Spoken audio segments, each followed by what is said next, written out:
Diduga ada penyelewengan dalam pengadaan lahan pekuburan lewat dana COVID-19 di Pemkab Sitaro, Ketua Badan Anti Korupsi Kolusi dan Nepotisme Indonesia di Sulawesi Utara, Kelvin Limpek resmi melaporkan dugaan tindak pidana korupsi dana COVID-19 pada tahun anggaran 2021 di Kejaksaan Tinggi Sulawesi Utara, Jumat tanggal 3 Oktober tahun 2025. Saya secara resmi sebagai Ketua DPD Bakti Barisan secara resmi melaporkan terkait dengan pengelolaan dana COVID-19 pada tahun 2021 di Kabupaten Sitaro. Nah, sebab itu saat ini saya sudah membawa berkas laporan dan begitu juga bukti penunjang untuk laporan ini. Dan saya minta agar supaya dalam hal ini Kepala Kejaksaan Tinggi Sulawesi Utara segera lakukan penyelidikan, pemanggilan terhadap penanggung jawab dari pengelolaan dana ini.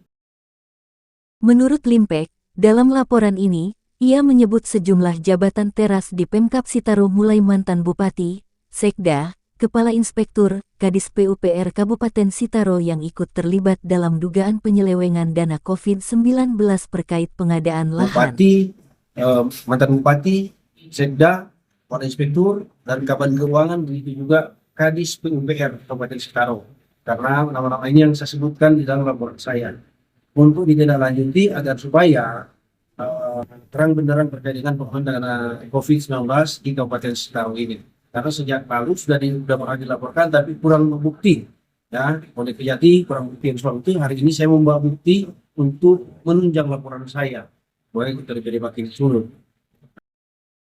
Limpek didampingi Ketua Forado saat membawa laporan mendesak penyidik segera menindaklanjuti laporan terkait dugaan penyelewengan anggaran COVID-19 ini. Mereka menegaskan, laporan ini juga akan diteruskan ke Kejaksaan Agung untuk diminta pengawasan ketat terhadap proses penyelidikan. Menurut Limpek, indikasi penyimpangan dalam penggunaan dana penanganan COVID-19 patut dibuka secara terang benderang.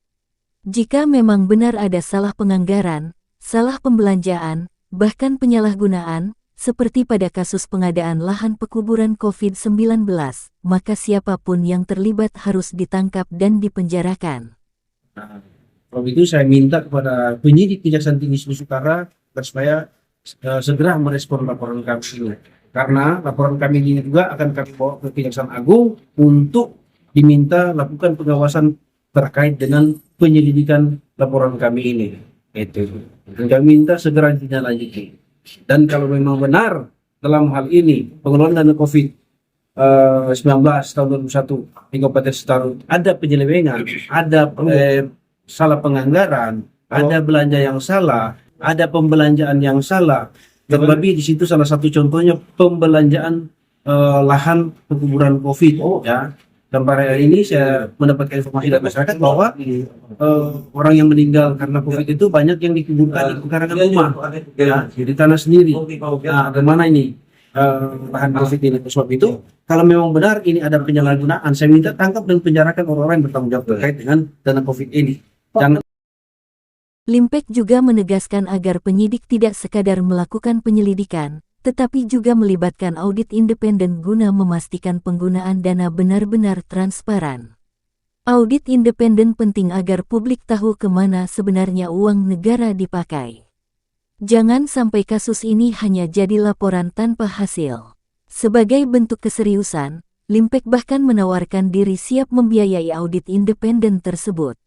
Ia menekankan, indikasi salah penganggaran hingga dugaan penyimpangan belanja, seperti pengadaan lahan pekuburan COVID-19, harus dibuka ke publik. Oleh sebab itu saya minta penyidik lakukan audit terkait dengan pengelolaan dana COVID-19 di tahun 2021. Ya, audit. Kalau memang Kejaksaan Tinggi tidak bisa melakukan audit, saya siapkan, saya sebagai Ketua DPD, siapkan dana untuk tim audit independen untuk turun. Lakukan audit secara khusus oleh tim audit independen, ya termasuk seperti di Politeknik, ya, Politeknik ada, di Bandung ada, di Makassar ada, ya kita akan siapkan, ya, lakukan audit dan hasil audit itu saya akan buat di BPK dan diminta BPK telusuri kembali bahwa hasil audit ini benar atau salah. Nah, gitu. Nah, biasanya kan prosesnya seperti itu. Dilakukan BPK mau lakukan audit kembali ternyata sama, nah itu bisa dijadikan bukti untuk di proses hukum nanti. Gitu. Oke. Dari Kota Manado, Haryadi melaporkan.